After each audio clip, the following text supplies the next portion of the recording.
What's up, guys? Spexstar here today, talking about some of the fossil Pokemon in Sword and Shields and speculatively analyzing what kind of value they might have in the Draft League meta, which is just beginning to form. It's in its larva stage pretty damn much, and I'm going to talk about what I think with a little bit of foresight and also a little bit of looking back at what kind of where I think they'll fit into the puzzle of the Draft League as it does form. And the four fossil Pokemon, for those of you who don't know, you've got Dracovish, Dracozolt, Arctozolt, and Arctovish. And I have them here ranked from best at Dracovish, second Dracozolt, third Arctozolt, and fourth Arctovish, which is the worst. And I'm going to talk a little bit about each of these mons, the type of value they have and where they fit in, what makes all these mons special, and the thing they all have in common connecting them, aside from their base stat total, which all add up the same, is that they have moves like Fishious Rend and Bolt Beak, which do double power if a mon's attack first. So that means 170 power, basically. That is the one thing that makes these Pokemon really stand out. They don't have anything else about them aside from, well, the first three of them having a good type and then Arctovish having a pretty mediocre type. Dracovish and Dracozolt are both aided by the fact that at this speed, you make them jolly, and you put a scarf on them, you're going to have them going over 400. They're going to be at 411 or 410 and something, some change for speed when you scarf them, meaning that you have the potential to make this thing go faster and use their moves boosted for these two. Just simply with the easy answer of how do you make something fast in a choice scarf. Now these two, they don't have as much speed. They have these two being Arctozolt and Arctovish. They both go up to 229, which means they're not even faster than the base 110s with a scarf. So that's probably not the answer to the equation of how do I use these things in their special move. So these two have a lot of value as scarfers, as you see here. Even piling on that, they both have the ability strong, or no, they don't both have it. Dracovish has strong jaw and Dracozolt have hustle, both of which power up their moves, making them even more attractive scarf options. And now I'm going to focus more on them individually than as a collective or subgroups. Dracovish here, I think that its strongest set is going to be Scarf, but when we're talking about draft, that is. But it all in OU, I think I kind of like its band set better, although they're both fairly strong. I think in Draft League it becomes less close between the two of them, because this thing, when you're building a strategy for a winning game in Draft League, this thing looks like it has some great potential to be a cleaner, and that's a lot of what you're going to look to do with it. It has some, its coverage. I don't really want to talk too much about its coverage because, of course, Crunch and Psychic Fangs are boosted by Strong Jaw, and I guess Earthquake's neat, but basically it's irrelevant. Its coverage is irrelevant. Fishious Rend, assuming you get to move first, which is what, to give this thing value and have it do work, is what you need to happen. So if it is faster in that way, then Fishious Rend is what you're going to click on anything that isn't Water Absorb or Storm Drain. And for Pokemon that are Water Absorb or Storm Drain, you're going to want to click Outrage. realistically, Vicious Rend and Outrage are the only two moves on this thing that you're going to give a crap about. On an off chance, you might want to run Ice Fang, I guess, for something like Maractus, which is immune to water but weak to ice. But who the hell is worrying about a Maractus or a Cacturne? Doesn't happen often. So these two moves are what you need to think about with this Mon.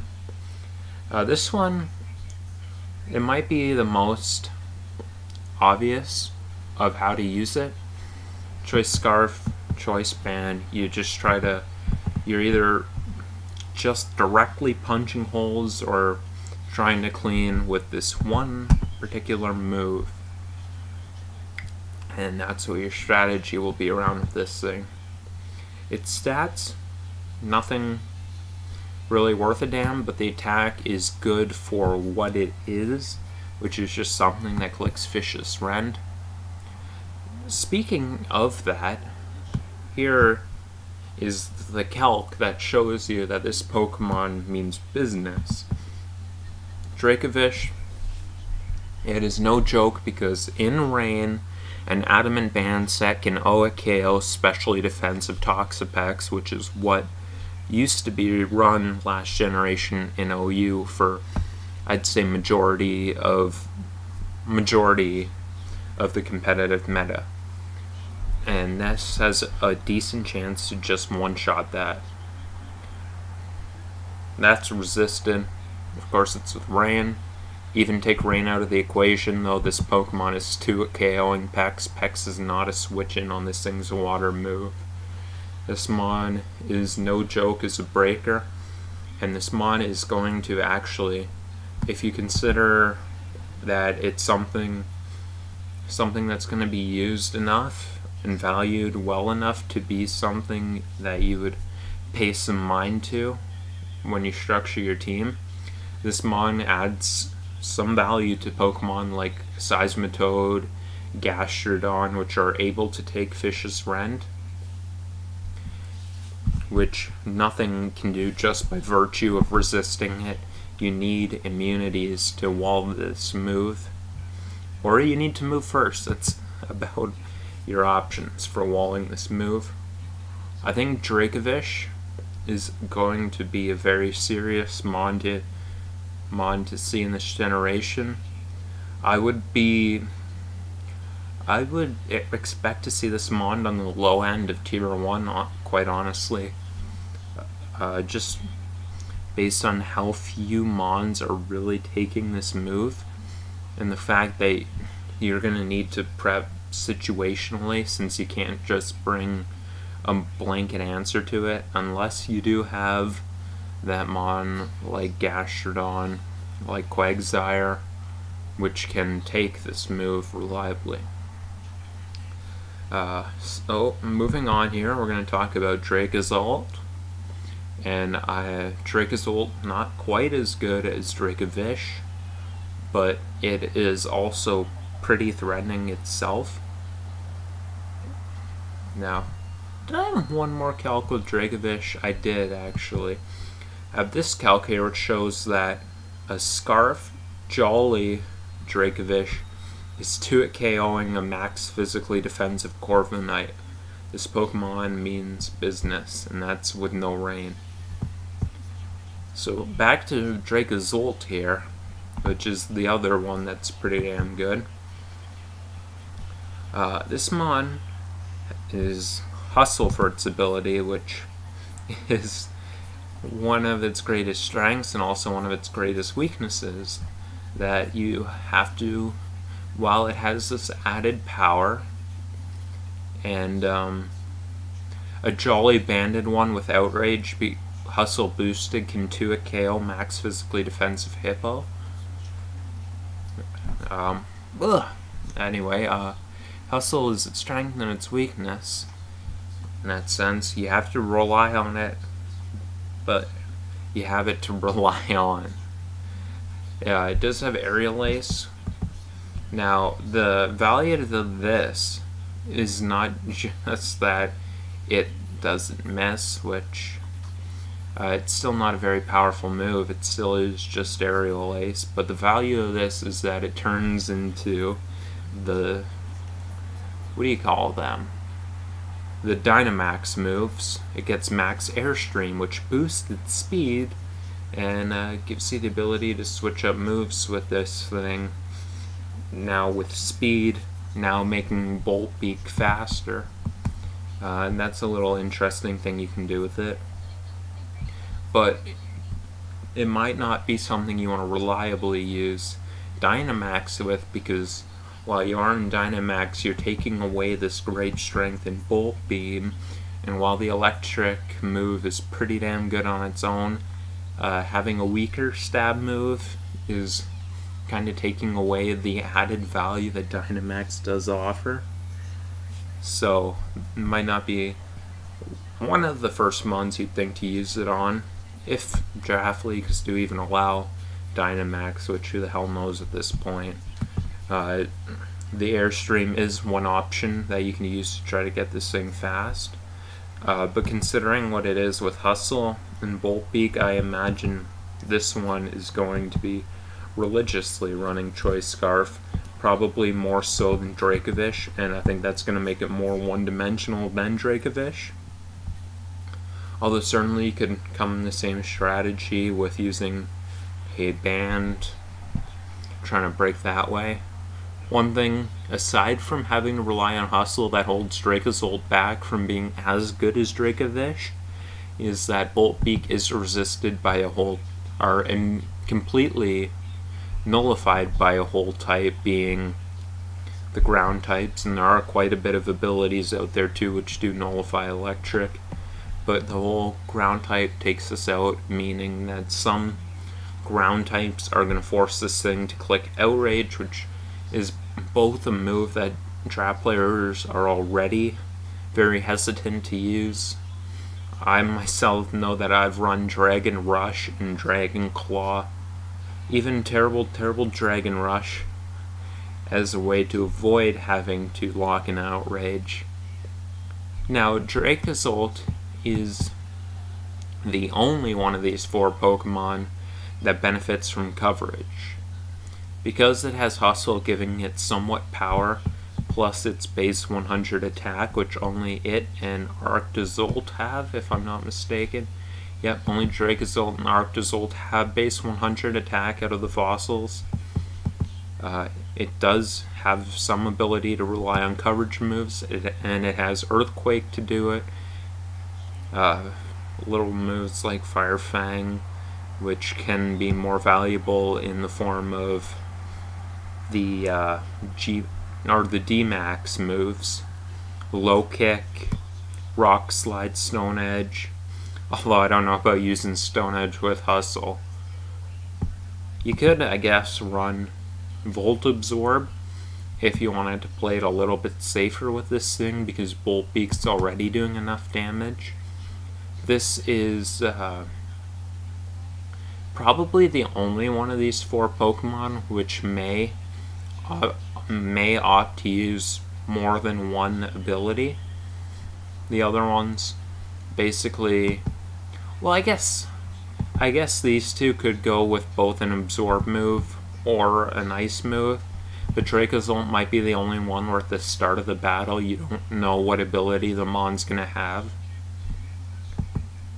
So that is one thing interesting about it. Now, for the value of Dracozolt, well, I think Dracovish is definitely tier 1 material, and I would be shocked to see it fall down below there. Dracozolt, I think, finds itself more on the borderline of tier 1 and tier 2. I'd expect more so this one to fall into tier 2, in my personal opinion. But I could certainly be wrong.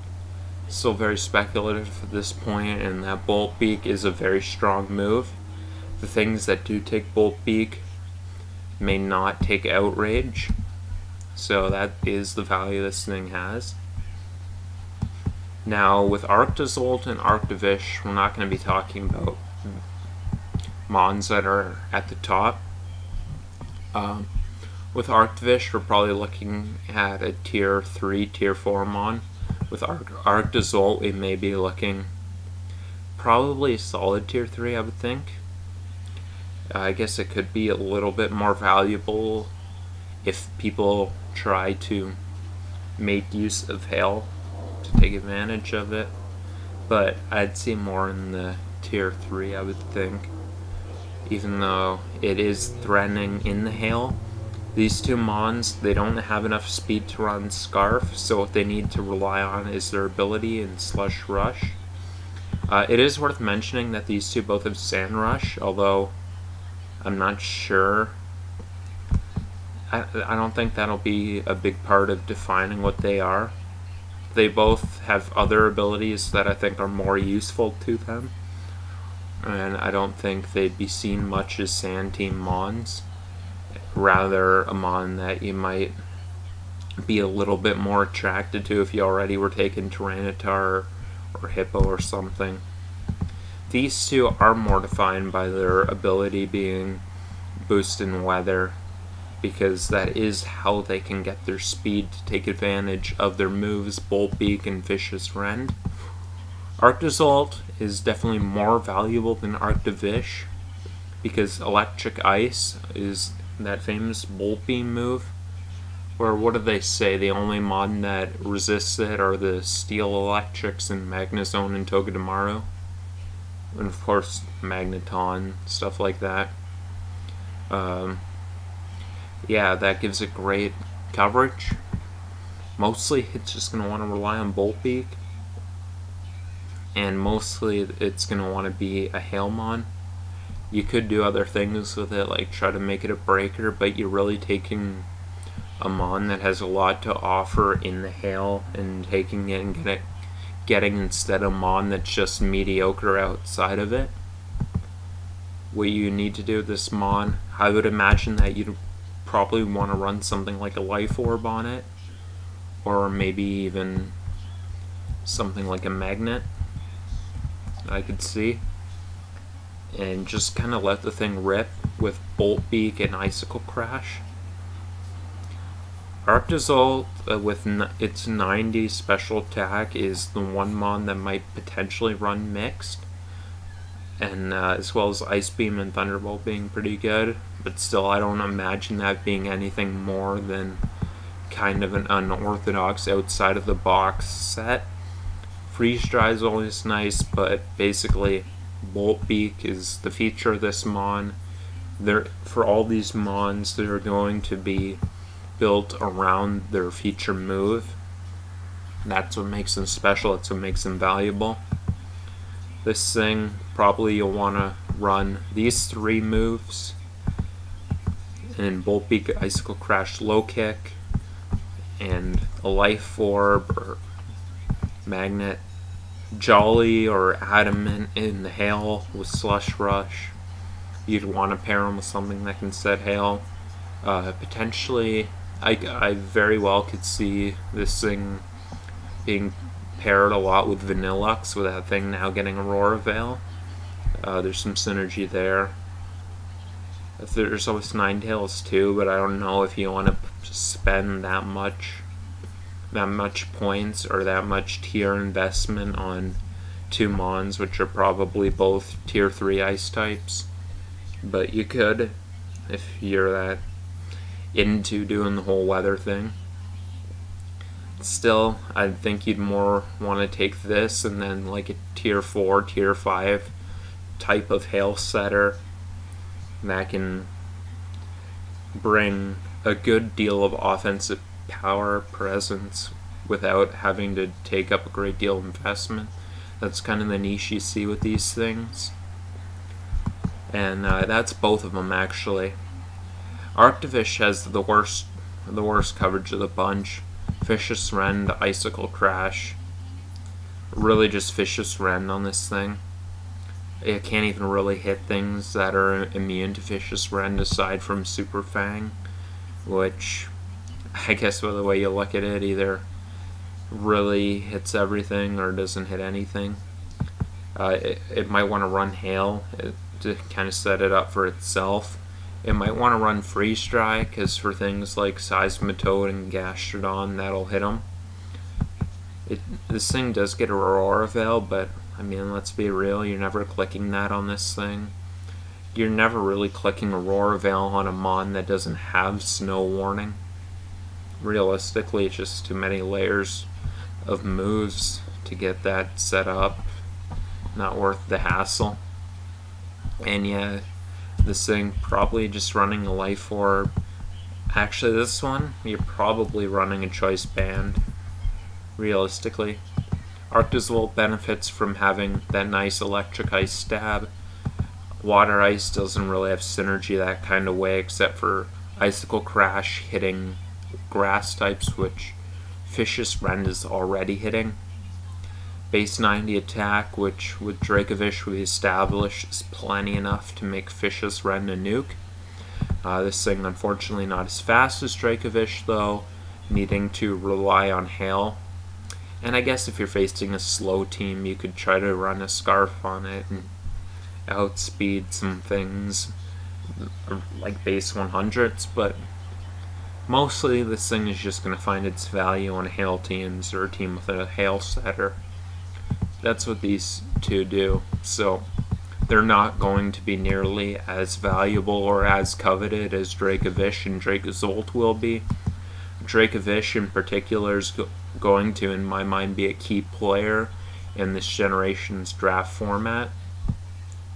Definitely something I think can be fun to see how people prep for. It's, well, how people prep for, how people prep with, although I don't think there's as much room to get creative with using it. I guess you could always have fun with this thing, put a Salac Berry on there and then run Substitute and then just get that speed, hit Vicious Rend and profit. I could see some value in that. But yeah, there's not this. These mons are a little bit straightforward. You kind of know what you're getting when you face them, when you have them. And yeah. Well, that's my analysis on these guys. You got a different opinion on what they're worth, let me know. That's going to be it for this video. I want to thank you guys for watching. Have yourself a good night.